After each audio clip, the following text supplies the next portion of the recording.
Assalamualaikum warahmatullahi wabarakatuh. Waalaikumsalam warahmatullahi wabarakatuh. Selamat siang, puji syukur kita aturkan kepada Allah Subhanahu wa Ta'ala. Pada siang hari ini kita akan mengajarkan konsep belajar perencanaan pembelajaran.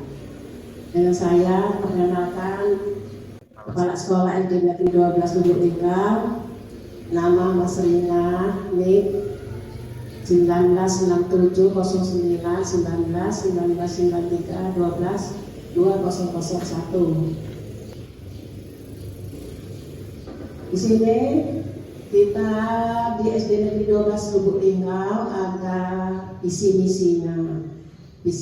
Visinya yaitu cerdas, berilmu, terampil, berakhlak mulia, dan meningkatkan kualitas cinta lingkungan.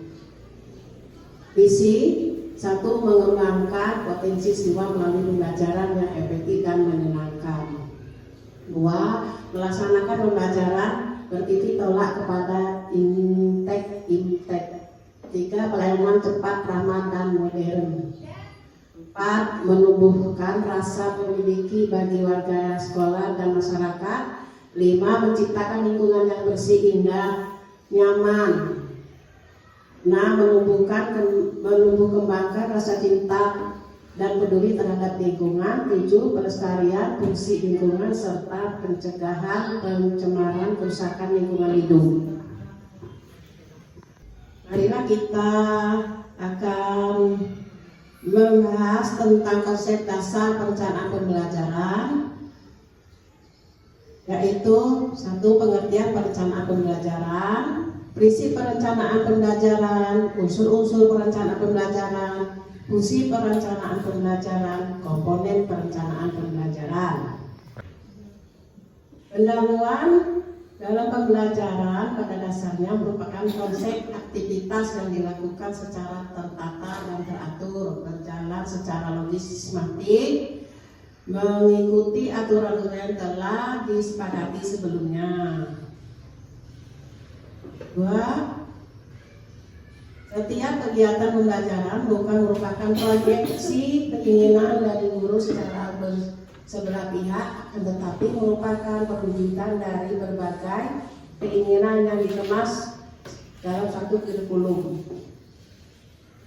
3. Kurikulum sebagai program pendidikan masih bersifat umum dan sangat ideal. 4. Untuk merealisasikan dalam bentuk kegiatan yang lebih operasional, yaitu dalam pembelajaran, terlebih dahulu guru harus memahami tuntunan kurikulum. Kemudian secara praktis dijabarkan ke dalam bentuk perencanaan pembelajaran untuk dijadikan pedoman operasional dan pembelajaran. Pengertian. Menurut Lana dan Sudirman tahun 2008, perencanaan pembelajaran merupakan penjabaran, pengayaan, dan pengembangan dari kurikulum. Menurut William H. Neumann, perencanaan adalah menentukan apa yang akan dilakukan. Perencanaan mengandung rangkaian dan keputusan yang luas dan penjelasan dari tujuan. Penentuan kebijaksanaan, kebijakan, menentukan program, penentuan metode dan prosedur tertentu, dan menentukan kegiatan berdasarkan jadwal sehari-hari. Kemudian, menurut Terry Majid tahun 2006, perencanaan adalah menetapkan pekerjaan yang harus dilaksanakan oleh kelompok untuk dapat mencapai tujuan yang telah digariskan. Kemudian, menurut Bang Harad dan Trul dalam Hermawan 2007, perencanaan pembelajaran merupakan proses penyusunan materi pembelajaran, penggunaan media pembelajaran, penggunaan pendekatan atau metode pembelajaran dalam suatu alokasi waktu yang akan dilaksanakan pada masa 1 semester yang akan datang untuk mencapai tujuan yang telah ditentukan. Jadi kesimpulannya Bapak Ibu, perencanaan pembelajaran merupakan proses yang diatur sedemikian rupa menurut langkah-langkah tertentu, baik berupa penyusunan materi pembelajaran, penggunaan media maupun model pembelajaran lainnya yang dimaksudkan agar pelaksanaannya berjalan optimal. Dalam prinsip-prinsipnya Bapak Ibu sekalian, satu, menetapkan apa yang mau dilakukan oleh guru, kapan dan bagaimana cara melakukan dalam implementasi pembelajaran.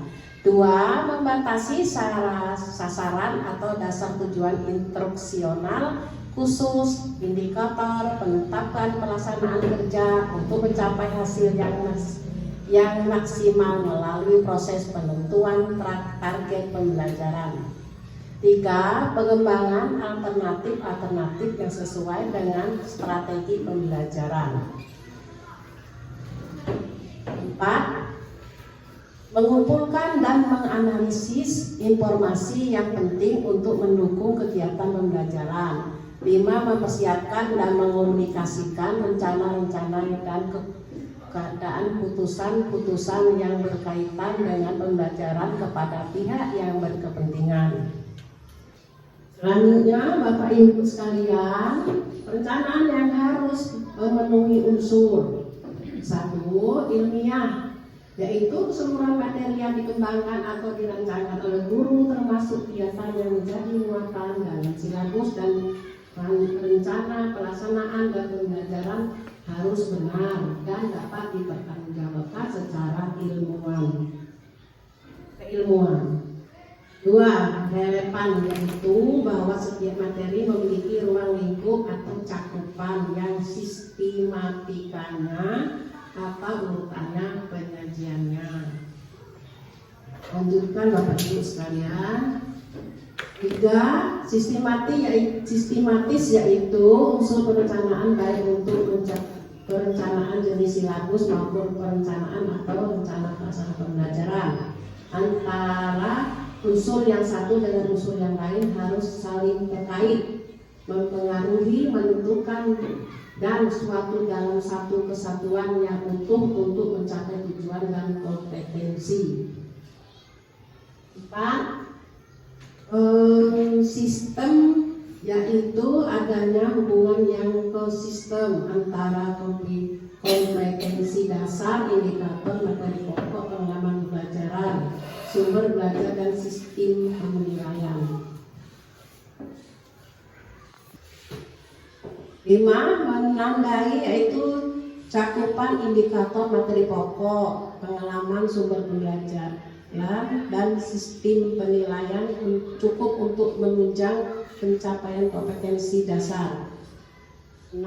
Aktual dan kontekstual yaitu cakupan indikator materi pokok, pengalaman pembelajaran, sumber belajar dan sistem penilaian, memperhatikan perkembangan ilmu, teknologi dan seni mutakhir dalam kehidupan nyata dan peristiwa yang terjadi. Lanjutnya Bapak Ibu, 7. Fleksibel yaitu keseluruhan kompeten silabus maupun rencana pelaksanaan pembelajaran harus dapat mengakomodasi keragaman peserta pendidik serta dinamika perubahan yang terjadi pada sekolah atau tuntutan masyarakat. 8. Menyeluruh yaitu komponen silabus rencana pelaksanaan pembelajaran harus mencakup keseluruhan arah kompetensi kognitif, efektif, psikomotor. Apakah fungsi perencanaan pembelajaran? Bapak Ibu, di sini fungsi perencanaan pembelajaran 1. Dapat menggambarkan berbagai kelemahan yang ada sehingga akan dapat meningkatkan perbaikan program. 2. Agar proses pembelajaran bisa berjalan dengan baik dan mendapatkan hasil pencapaian optimal. 3. Adanya kesiapan dalam penguasaan materi sebelum proses pembelajaran dimulai sehingga mudah dalam implementasinya.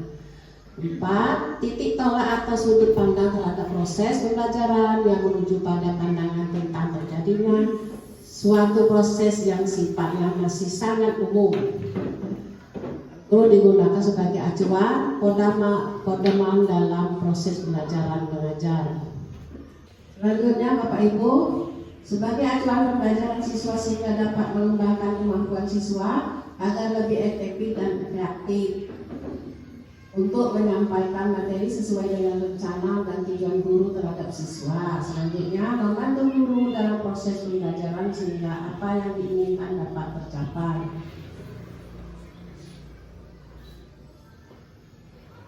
Selanjutnya Bapak Ibu, di sini fungsinya. 1. Memberi guru pemahaman yang jelas tentang tujuan. 2. Membantu guru memperjelas pemikiran terhadap tujuan pendidikan. 3. Menambah keyakinan guru atas nilai-nilai dan prosedur yang digunakan. 4. Membantu guru dalam mengenal kebutuhan murid. 5. Mengurangi kegiatan yang bersifat trial atau error dalam mengajar. 6. Murid akan menghormati guru yang telah mempersiapkan diri. 7. Memberi kesempatan guru untuk mengembangkan profesinya. 8. Membantu guru memiliki perasaan percaya diri. 9. Membantu guru memelihara kegairahan mengajar dan memberikan bahan up to date. Selanjutnya, komponen dapat diidentifikasi dari jawaban 3 pertanyaan berikut ini. 1. Kemampuan apa yang harus dipelajari oleh siswa? 2. Prosedur dan sumber mana yang dapat digunakan untuk mencapai kemampuan tersebut? 3. Bagaimana cara kita mengetahui bahwa kemampuan yang diinginkan telah terbentuk?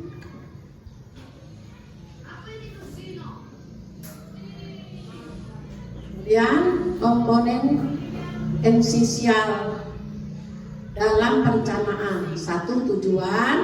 2. Materi. 3. Metode atau strategi. 4. Penilaian.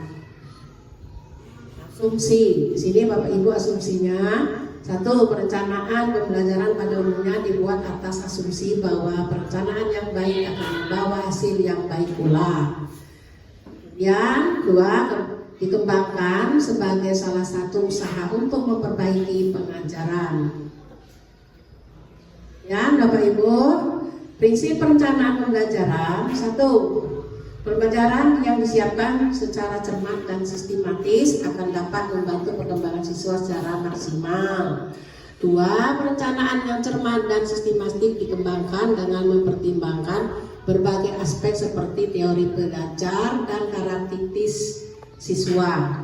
3. Hendaknya diarahkan untuk membantu proses belajar siswa secara individual. 4. Hendaknya dikembangkan dengan pendekatan sistem menggunakan langkah-langkah dalam proses pengembangan. 5. Harus mempertimbangkan pemanfaatan berbagai sumber dan alat bantu belajar. Sekarang Bapak Ibu, hakikat perencanaan pembelajaran. Perencanaan pembelajaran pada prinsipnya adalah proses penerjemahan kurikulum yang berlaku menjadi program-program pembelajaran yang selanjutnya dapat dijadikan pedoman oleh guru dalam menyelenggarakan proses pembelajaran. Pengembangan program perencanaan dapat dilakukan dengan 1. Menentukan alokasi waktu dan kalender akademik. 2. Perencanaan program tahunan. 3. Perencanaan program semester. 4. Silabus. 5. Rencana pelaksanaan pembelajaran. Jadi Bapak Ibu sekalian, di sini disimpulkannya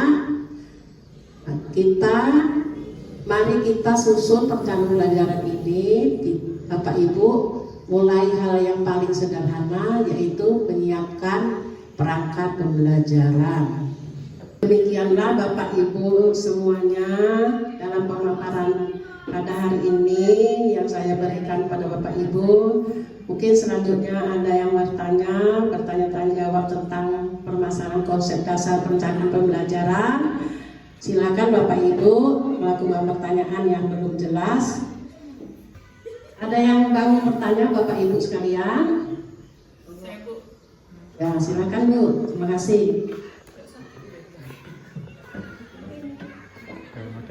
Baik, Assalamualaikum warahmatullahi wabarakatuh. Waalaikumsalam warahmatullahi wabarakatuh.